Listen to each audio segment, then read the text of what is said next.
दोस्तों, आप सभी को मेरे YouTube चैनल में स्वागत है। जैसा कि इससे पहले क्लास में हम लोगों ने बायोलॉजी के कुछ इम्पोर्टेंट टॉपिक पे चर्चा की। आज फिर हम लोग बायोलॉजी के कुछ टॉपिक पे जो इम्पोर्टेंट है और जिससे एग्ज़ाम में क्वेश्चन पूछे जाते हैं, जिससे जीवधारियों के वर्गीकरण पर आज हम लोग चर्चा करने जा रहे हैं। इससे पहले कि जो भी न्यू व्यूअर्स मेरे वीडियो को देख रहे हैं, वॉच कर रहे हैं, वो सब्सक्राइब करें, लाइक करें, शेयर करें और ज़्यादा से ज़्यादा कमेंट करें। चलिए आगे हम लोग देखते हैं। बायोलॉजी, जीविका, जीवधारियों का वर्गीकरण। अरस्तु द्वारा समस्त जीवों को दो समूह में विभाजित किया गया, जंतु समूह एवं वनस्पति समूह। लिनियस ने भी अपनी पुस्तक सिस्टमा नेचुरा में संपूर्ण जीवधारियों को दो जगतों में, पादप जगत प्लांट किंगडम व जंतु जगत एनिमल किंगडम में विभाजित किया। लिनियस ने वर्गीकरण की जो प्रणाली शुरू की, उसे आधुनिक वर्गीकरण प्रणाली की नींव पड़ी। इसलिए उन्हें आधुनिक वर्गीकरण का पिता कहा है, फादर ऑफ टैक्सोनॉमी कहा गया है लिनियस को। सन 1735 में कार्ल लिनियस ने प्रकृति का वर्गीकरण तीन जगत में नहीं बल्कि दो जगतों में किया था।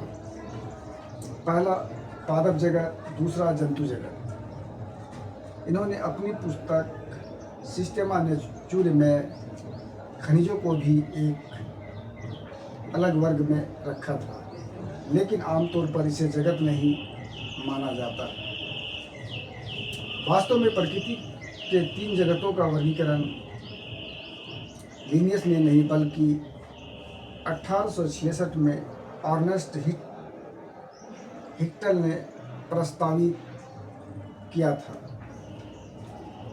जिसमें पहला नंबर में पादप, दूसरा में जंतु, तीसरा में प्रोटिस्टा शामिल है। जीवधारियों का 5 जगत में वर्गीकरण। परंपरागत द्वि जगत वर्गीकरण का स्थान अंततः हिटकर द्वारा सन 1969 में प्रस्तावित 5 जगत प्रणाली में ले लिया। इसके अनुसार समस्त जीवों को निम्नलिखित 5 जगत में वर्गीकृत किया गया। पहला मोनेरा, दूसरा प्रोटिस्टा, तीसरा पादप, चौथा कवक, पांचवा जंतु। पहला मोनेरा। इस जगत में सभी प्रोकैरियोटिक जीव अर्थात जीवाणु, साइनोबैक्टीरिया तथा आर्कीबैक्टीरिया सम्मिलित किए जाते हैं। तंतुमय जीवाणु भी इस जगत के भाग हैं। दूसरा प्रोटिस्टा। इस जगत में विविध प्रकार के एक कोशिक के प्राय जलीय यूकेरियोटिक जीव सम्मिलित किए गए हैं। पादप एवं जंतु के बीच स्थित यूग्लिना इसी जगत में है। ये दो प्रकार की जीवन पद्धति प्रदर्शित करती है। सूर्य के प्रकाश में स्वपोषित एवं प्रकाश के अभाव में इतर पोषित। इसके अंतर्गत साधारणतया प्रोटोजोआ आते हैं।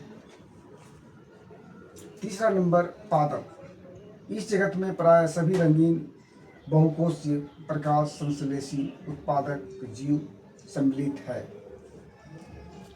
जैसे शैवाल, मांस, पुष्पी तथा अपुष्पीय बीज पौधे इसी जगत के अंदर अंग है। चौथा नंबर कवक। इस जगत में यूकेरियोटिक व परपोषित जीवधारी सम्मिलित किए जाते हैं, जिनमें वंशोषण द्वारा पोषण होते हैं।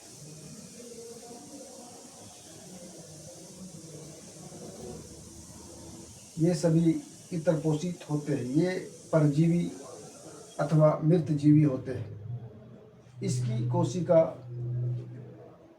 भित्ति काइटिन नामक जटिल शर्करा की बनी होती है। इसे कई बार क्वेश्चन पूछा जाता है कि कवक की भित्ति कोशिका किसकी बनी होती है, तो काइटिन की बनी होती है। 5वां नंबर, जंतु। इस जगत में सभी बहुकोशिकीय जंतु समावेशी समभोजी यूकैरियोटिक उपभोक्ता जीव सम्मिलित किए जाते हैं। इनको मेटाजोआ